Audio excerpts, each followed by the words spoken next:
Hi everyone, Spider-Man 1991 here, and it's time for GN Monthly, my monthly graphic novel review video where I talk about all the graphic novels and trades I've read this month. And pretty much, they're all Marvel, again. I have been reading a lot of Marvel graphic novels recently. Anyways, starting off, we have Volume 1 of Fantastic Four from the relaunch of Marvel Now. Pretty much the first volume of Fantastic Four collects, not only collects the first 3 issues of Fantastic Four since it's relaunched with Marvel Now, but it also collects the first 3 issues of FF. Both series are written by writer Matt Fraction, who's known for his work on Invincible Iron Man and Hawkeye. Pretty much, I think that's a good idea in a way for the first volume of this. I thought it was interesting that you not only get the first issues of Fantastic Four, but you get them for FF as well. The only problem with that is that the book it's a little misleading because it does say Fantastic Four on it, not Fantastic Four FF.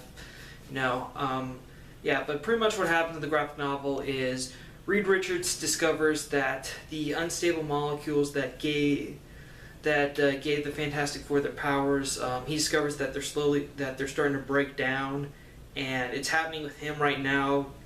His arm became very badly damaged in a fight, so he decides to, try to figure out a cure. And the only way he can do that is if he, goes on a trip across all of space and time. And he doesn't want to worry his family about this, so he comes up with a cover story that they're going on vacation for a year, and pretty much the Fantastic Four and Reed and Sue's kids, Valerie and Franklin, decide to take a little trip throughout space and time, and of course when they leave they decide to get Reed decides that they should put together a substitute Fantastic Four, the FF, to work with the other kids from the Future Foundation. And pretty much the candidates are Ant-Man and Scott Lang, chosen by Reed; Medusa, chosen by Sue; She-Hulk, chosen by Ben; and Johnny, who forgot the assignment, chose his girlfriend Darla, and she apparently wears this sort of synthetic thing, this armor that's kind of like that replicates the Thing's skin and stuff. Yeah, but pretty much after the Fantastic Four leave to go on their trip, they're supposed to be, since they can travel through time, Reed says they're only going to be back. They're going to come back in 4 minutes, and unfortunately, it doesn't seem that way, and after the 4 minutes pass, it doesn't seem that way, and they're visited by a future version of Johnny Storm, who warns them that, all the rest of the Fantastic Four are dead because apparently Dr. Doom, Kang, and Annihilus formed into one super being and, yeah, pretty much killed them. And now Scott Lang is leading the FF, and he decides, let's go. We're going to have to prevent this. We're going to have to go end Dr. Doom. And of course, Scott Lang, he still wants revenge for Dr. Doom because of the death of his daughter, Cassie Lang, which, if you read from the events of Young Avengers, the Children's Crusade.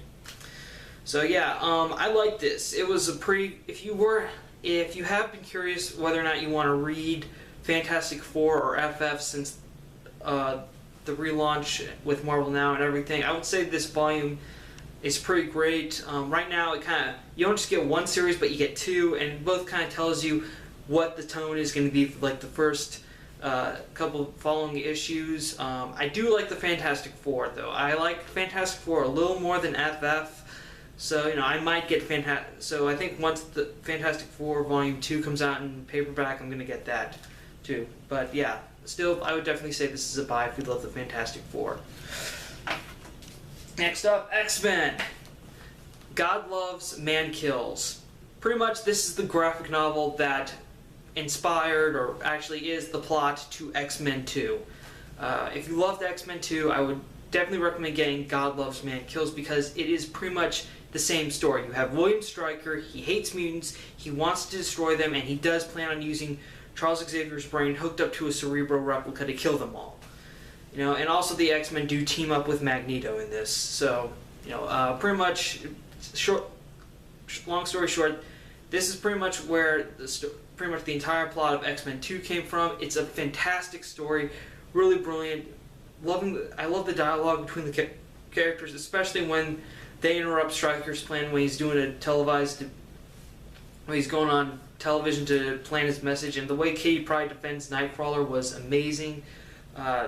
Pretty much, and in the end though, it does show Charles Xavier doubting his dream a little, but the other X-Men encourage him, like, Professor, this is going to be hard, but trust me, it's going to be worth it and stuff. And I mean, seriously, if you loved X-Men 2, you should really get this graphic novel. It's amazing. Alright, final book. X-Men Mutant Genesis. This is the special 2.0 edition for the story arc, for the first story arc of the adjectiveless X-Men series, which the first 3 issues were the last X-Men story arc by Chris Claremont before he left Marvel, and also all 7 issues. This book pretty much collects all 7 issues, but the first 3 are written by Chris Claremont, who left after issue 3, and I think for the next 4 issues, the rest of it's just was taken over by Jim, or I think Scott LaBelle. I'm not entirely clear on that, but yeah, it does credit Jim Lee, John Bryan, and Scott LaBelle for the other writing credits. So yeah, also pretty much the first 3 issues, Chris Claremont's last story arc.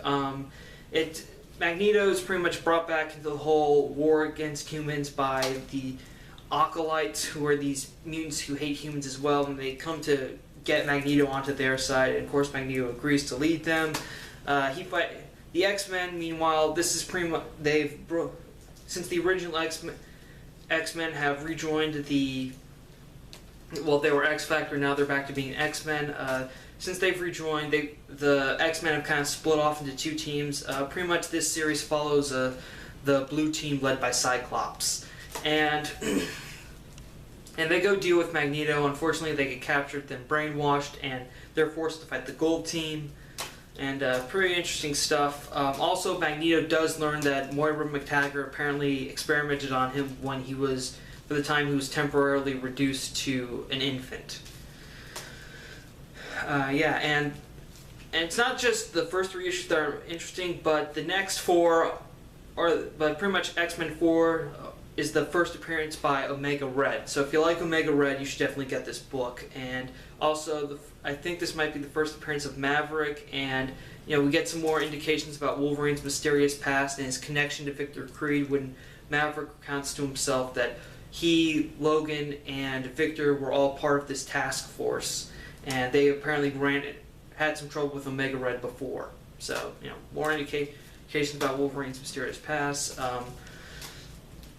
Pretty much, if you like Chris Claremont, I would say get Mutant Genesis. It really doesn't matter which edition you pick up. I just got 2.0 because I figured, this is like the special edition of it, so why not? And also, Jim Lee does the artwork in all 7 issues.